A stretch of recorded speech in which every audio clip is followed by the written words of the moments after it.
આજે રોજ જે આવેદન આપવામાં આવ્યું છે કલેક્ટર સાહેબને, જેમાં આપણા ગુજરાતની અંદર અને પૂરા ભારત દેશની અંદર જે GMERS જે મેડિકલ કોલેજો છે એની અંદર જે તોતિંગ ફી વધારો થયો છે એનો અમે આમ આદમી પાર્ટી છોટાઉદેપુર જિલ્લા વતી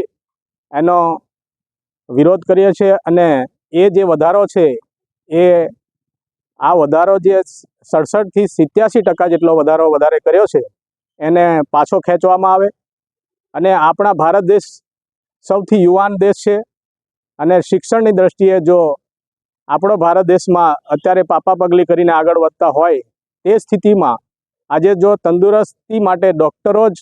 ને એમનો ફી વધારો કરી દેવામાં આવે તો આપણા ભારત દેશની તંદુરસ્તી જોખમાય એમ છે। ઉપરાંત આપણો યુવા દેશ છે, ભારત દેશ એકદમ યુવાન દેશ છે એવું કહેવાય છે। તે યુવાનોને અને જે ખરેખર મેડિકલ કોલેજોની અંદર અભ્યાસ MBBS માટે જે લોકો કરે છે, જે માટે આપણા જે આ છોટાઉદેપુર જિલ્લો આદિવાસી પટ્ટો છે જેમાં બહુ શિક્ષણ નહિવત છે, ઉપરાંત ગરીબી રેખા નીચે જીવતો એમ આ જે જિલ્લો છે એમ કહી શકાય તો પણ ઓછું નથી। અને ભારતની જે અત્યારની હાલની જે સરકાર છે તેમની જે વાતો છે એના પરથી એમ લાગે છે કે ભારત દેશમાં શિક્ષણનું ખાલી વાતો કરવાની અને તોતિંગ ફી વધારો કરી જે આપણો ભારત દેશની અંદર જેટલા પણ ડૉક્ટરો જે તૈયાર થાય છે એ ડૉક્ટરોને પણ નહીં એનું શિક્ષણને ખરાબ કરી આ દેશને અધોગતિ તરફ લઈ જાય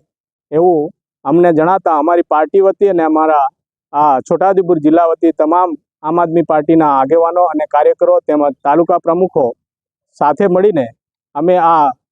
જે તોતિંગ ફી વધારો છે MBBS વિદ્યાર્થીઓ માટેનો તેમને અમે વિરોધ કરીએ છીએ અને એનું ચોક્કસ કારણ ઊભું થાય અને એ જે વધારો છે ફીનો એ ઓછો કરવામાં આવે અને જે પૂર્વમાં હતો એ સ્થિતિમાં રાખવામાં આવે એવી અમારી માંગ છે। રાઠવા રમણભાઈ વેચલાભાઈ, ઉપપ્રમુખ છોટાઉદેપુર જિલ્લા।